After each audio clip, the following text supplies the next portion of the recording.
Wife confessed during a family dinner that she always wished she married my best friend, so I packed my things and left, but now she's begging me to come back. I'm going to use pseudonyms to protect everyone's privacy. My name is Ethan, and I've been married to my wife, Mia, for 12 years. We have 2 wonderful children. A son named Liam, who is 10, and a daughter named Sophie, who is 7. My best friend since college is Jack. We've been inseparable since we met, and he's been a significant part of our family's life. Last weekend, we hosted a family dinner at our home to celebrate Mia's recent promotion. We invited our close family members and, of course, Jack. The evening started beautifully. Laughter filled the room. The kids were playing happily, and the atmosphere was warm and joyful. After dinner, Mia stood up to make a toast. She clinked her glass, and everyone turned their attention to her. She began by thanking everyone for coming and expressing how grateful she was for all the support she'd received. Then her tone shifted. "You know," she said, "life is funny sometimes. We make choices, and we wonder what could have been if we'd chosen differently." A murmur went through the room, and I felt a knot forming in my stomach. She continued, "Jack, you've been a dear friend to both Ethan and me. Sometimes I think about how things might have been if you and I had ended up together." The room fell into an uncomfortable silence. My heart dropped. I could see Jack's face turn pale, his eyes wide with shock. My mother gasped, and my father looked at Mia with disbelief. "Mia, what are you saying?" I asked, my voice barely above a whisper. She shrugged, seemingly oblivious to the gravity of her words. "I'm just saying that sometimes I wonder if I made the right choice. Jack and I have so much in common." Tears welled up in my eyes. I felt a mix of humiliation, anger, and heartbreak. Without saying another word, I stood up and left the table. I heard Jack call after me, but I couldn't face anyone at that moment. I went upstairs, grabbed a suitcase, and started throwing clothes into it. Mia followed me into the bedroom. "What are you doing?" she asked, sounding more annoyed than concerned. "I'm leaving," I said tersely. "I can't stay here after what you just said." "Don't be dramatic, Ethan. It was just a thought. Nothing's happened between Jack and me." I spun around to face her. "Whether or not anything has happened, you just told our entire family that you wish you'd married my best friend. Do you have any idea how that makes me feel?" She sighed. "Look. I'm sorry if it came out wrong. I didn't mean to hurt you." I shook my head, zipping up my suitcase. "You've done enough. I need some time to think." I packed a bag for the kids and went downstairs. The guests were awkwardly milling about, unsure of what to do. Jack approached me with tears in his eyes. "Ethan?" I had no idea she felt that way. "I swear I never." "I know," I interrupted, trying to muster a reassuring smile. "This isn't your fault." Jack looked relieved, but still concerned. "Is there anything I can do?" he asked softly. I shook my head. "I just need some time to process everything." Gathering my composure, I walked over to the kids. "Liam, Sophie, grab your things. We're going to stay with Aunt Sarah for a little while." "Why, Dad?" Liam asked, his eyes filled with confusion. "Just a little family trip," I replied, trying to sound upbeat. As we left, Mia stood at the doorway. "Ethan, please don't go. Let's talk about this." I paused for a moment. "We'll talk when I'm ready, Mia." At my sister Sarah's house, the kids settled in quickly, excited to spend time with their cousins. That night, after putting them to bed, I finally allowed myself to break down. Sarah sat beside me, offering silent support. Over the next few days, Mia bombarded me with calls and messages begging for forgiveness. I needed space, so I turned off my phone. I spent time with my kids, took long walks and tried to clear my head. Jack sent me an email pouring out his apologies and assuring me he had no idea Mia felt that way. He even offered to cut off contact if it would help. I believed him. Jack had always been a loyal friend. A week later I decided it was time to confront Mia. We agreed to meet at a local park where the kids often played. The autumn leaves crunched underfoot as we sat on a bench.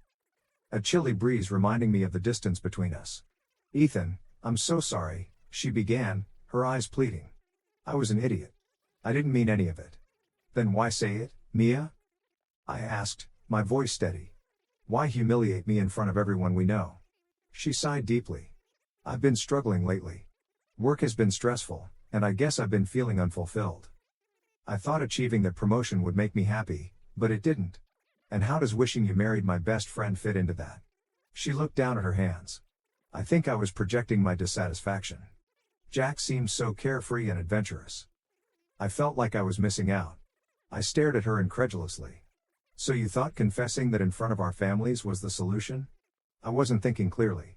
I realize now how hurtful and inappropriate it was. I love you, Ethan. I don't want to lose our family.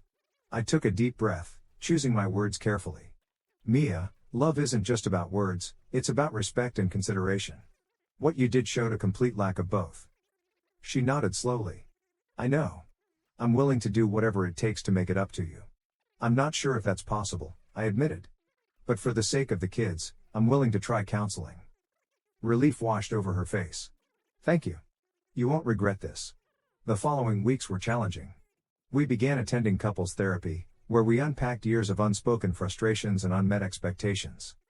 Mia admitted that she had been envious of Jack's lifestyle, but insisted she didn't have romantic feelings for him. I worked on expressing my feelings more openly, realizing that I'd often bottled things up to keep the peace. The therapist helped us develop better communication skills, but trust was harder to rebuild. One afternoon, Jack showed up at my sister's doorstep. Can we talk? He asked hesitantly. I agreed, and we walked to a nearby cafe. Over steaming cups of coffee, he told me he had accepted a job offer abroad. I think some distance would be good. For everyone, he said. I felt a pang of sadness, but also relief. I understand. I hope this new opportunity brings you happiness. He reached across the table and squeezed my hand. I truly value our friendship, Ethan. I never wanted to come between you and Mia. I know, I replied. Take care of yourself. As he left, I realized that while I would miss him, this was a chance for me to focus on healing my marriage without lingering doubts. Back at therapy, I shared the news with Mia. Jack's moving overseas. She looked surprised, but nodded. Maybe that's for the best. Maybe, I echoed. Months passed, and gradually the tension between Mia and me eased. We found ourselves laughing together again, sharing stories about the kids and enjoying quiet evenings at home. The scars were still there, but they were healing. One evening after the kids were asleep, Mia handed me a small box. What's this? I asked. Just open it, she said softly. Inside was a watch with a delicate infinity symbol. I want this to represent a new beginning, she explained. An endless commitment to you and our family. I felt tears well up. It's beautiful. I felt tears welling up in my eyes as I held the watch. It's beautiful. I whispered, my fingers tracing the delicate infinity symbol. Mia's eyes searched mine. Does this mean you'll give us another chance? She asked cautiously. I took a deep breath. Mia, this gesture means a lot to me, but rebuilding trust isn't something that can be symbolized by a watch alone. It takes time, effort, and consistency. She nodded earnestly. I understand. I'm willing to do whatever it takes. Then let's take it one step at a time, I replied softly. She smiled, a hint of relief in her expression. I'd like that. In the following weeks, we focused on reconnecting. We continued attending counseling sessions where we learned to communicate more openly and honestly. Mia made a conscious effort to be present, not just physically, but emotionally. She spent more time with the kids, helping Liam with his science projects and attending Sophie's dance recitals without being glued to her phone. One evening, as we were preparing dinner together, Mia turned to me. I've been thinking about what you said, that trust has to be rebuilt. I glanced up from chopping vegetables. And I've decided to step back from some work commitments. The promotion isn't worth losing my family over. I was surprised. Are you sure? You've worked so hard for that position. She shrugged.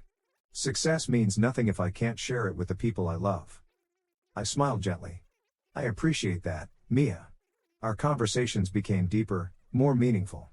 We reminisced about how we first met, our early days of dating and the dreams we once shared. It felt like we were rediscovering each other. One Saturday we took the kids on a spontaneous trip to the countryside.